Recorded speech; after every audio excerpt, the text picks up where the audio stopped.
Ladies and gentlemen, it's an interesting question why after so many years of European integration, it's still so difficult to work together across borders. Why is that we have so many successes, the internal market, we have the euro, but it's still so difficult just in Sittard, we are so close to the border, to work together with our neighbors in Belgium or in Germany. So there are some paradoxes between European integration and Euregionalization, and we have to understand that in order to build up capacities to overcome the new complexity that we are confronted with.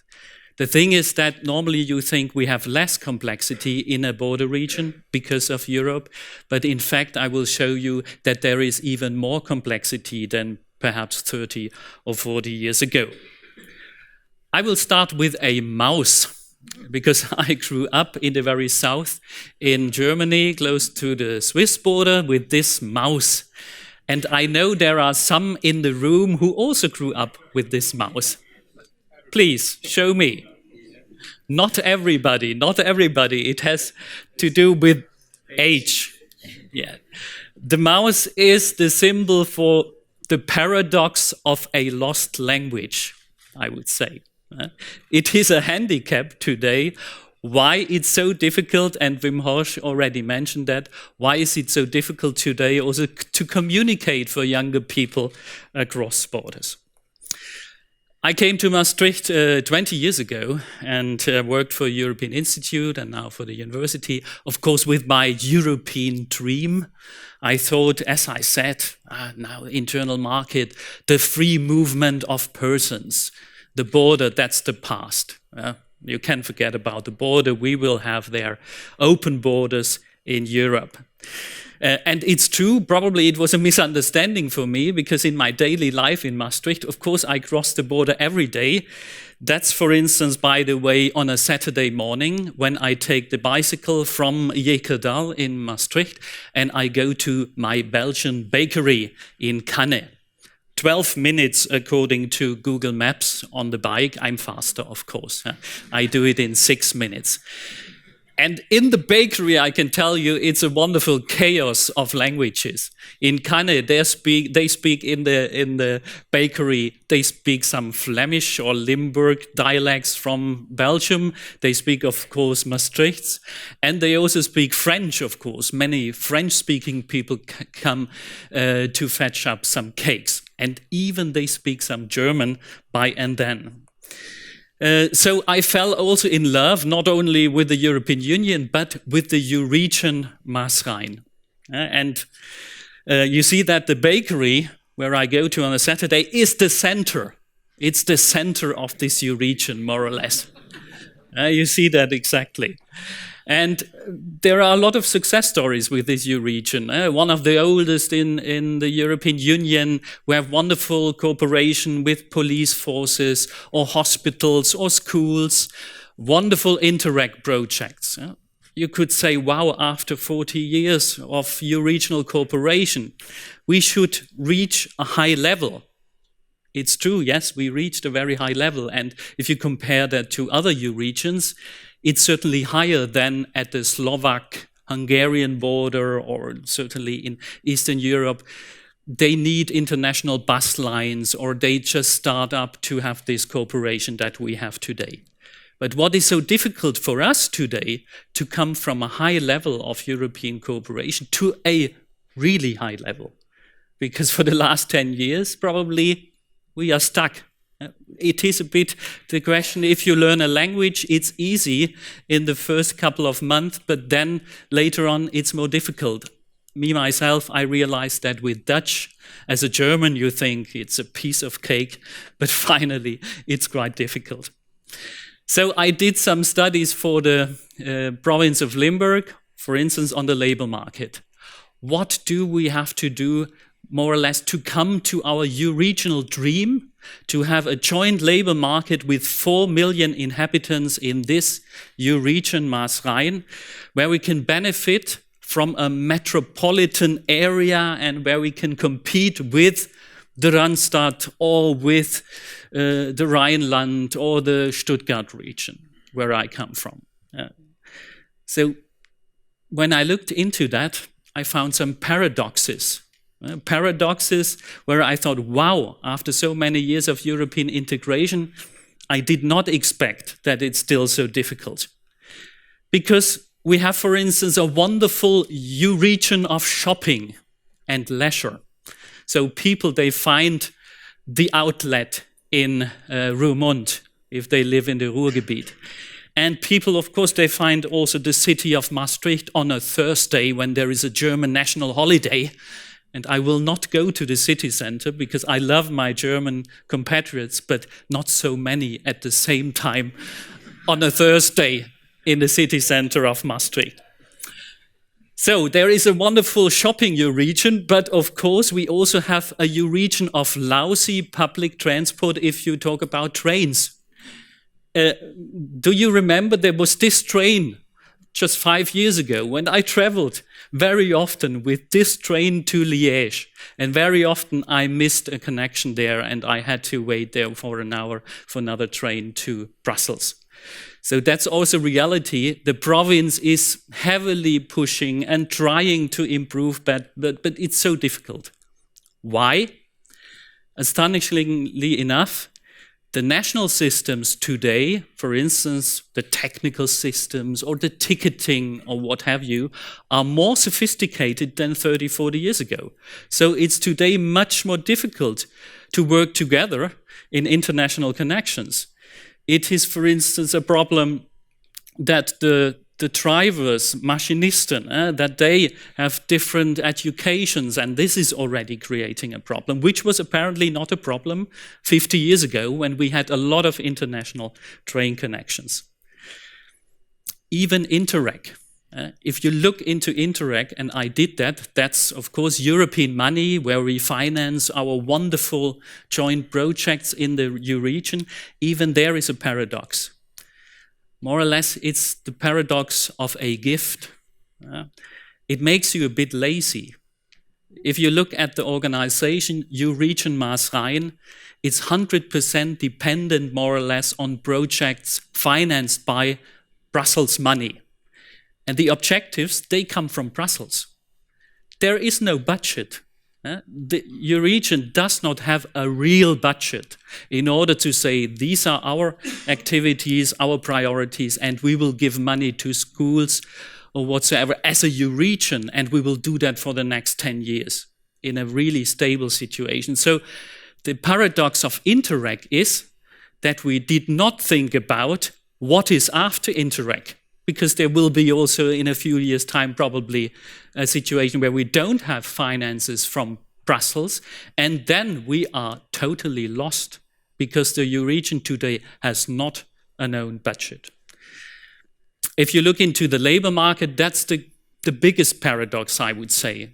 If you see the modest numbers of Limburgers who work in Germany, for instance, this is really an island.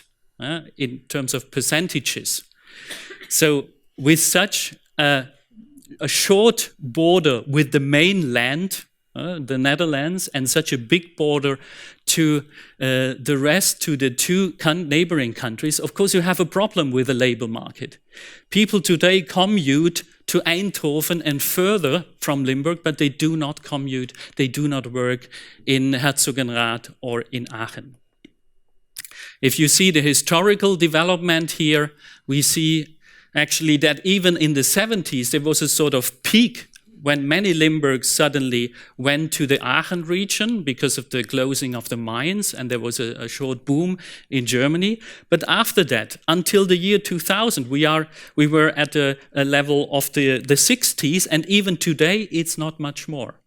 So there is no correlation between the European integration, internal market, euro, what have you, and more or less a real mobility on a cross-border labor market. So we cannot benefit from the metropolitan wonderful area with so many companies in the Euregion and so many universities and institutions.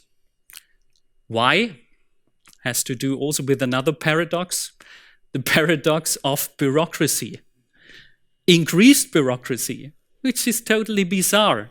We have today more bureaucracy than probably 40 years ago. If you look into taxes, health services, pension schemes, and others. So it is extremely complex today, because also the same with the railway system, the member states, if they are allowed to, if there is no European harmonization, of course they go their own way. And they did that in a very extensive way with very sophisticated systems in the member states that are today far away from each other. So the reintegration scheme, if you are ill in the Netherlands, that is a sophisticated system. But it's totally different from the German system if you are ill.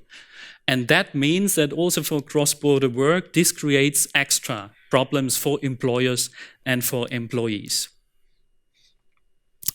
What's the solution?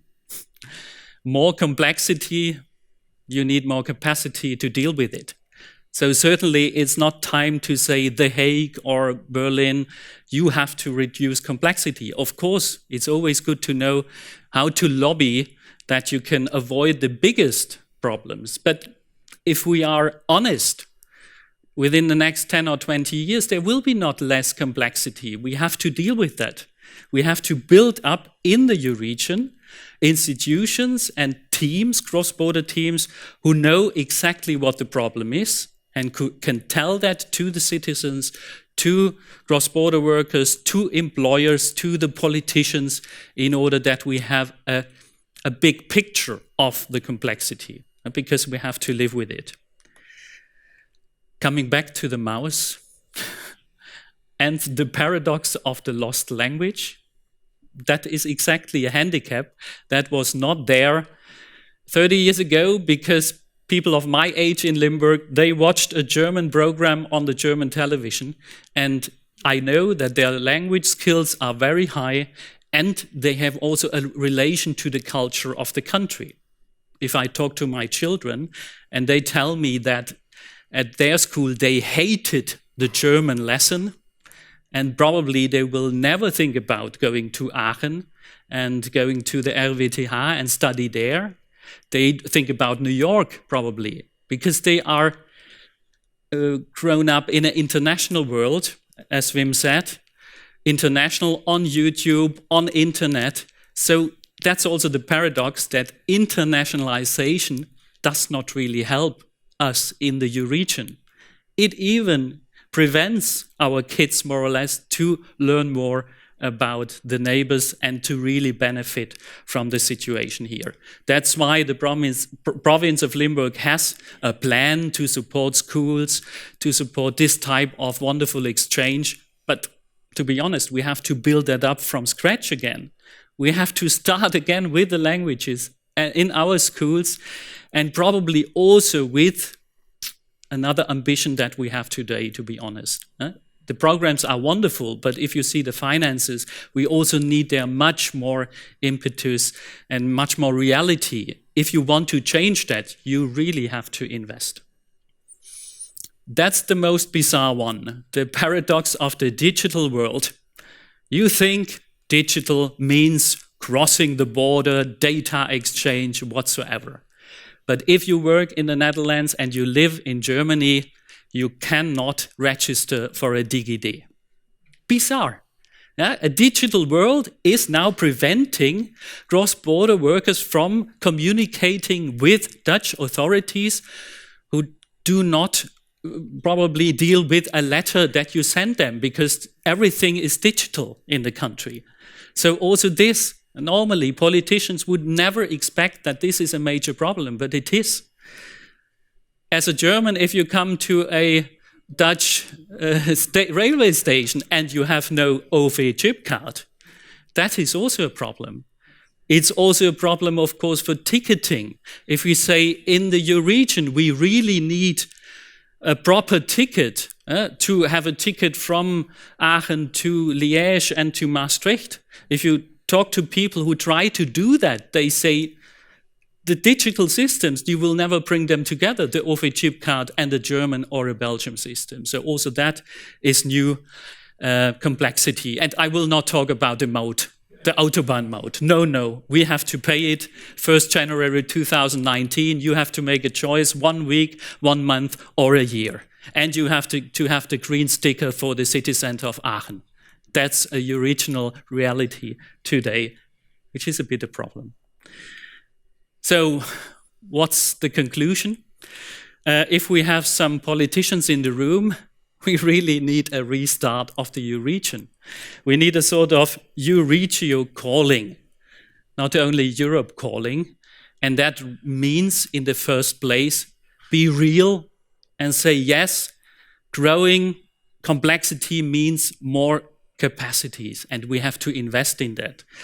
We need a Euregion that invests also in its own organization, who has an own budget and also have its own objectives, priorities, and is able also with a big team, a personnel, in order to implement that. I guess that's the future of the Euregion. And if you say, no, we do that as a hobby, you have a problem. Thank you very much.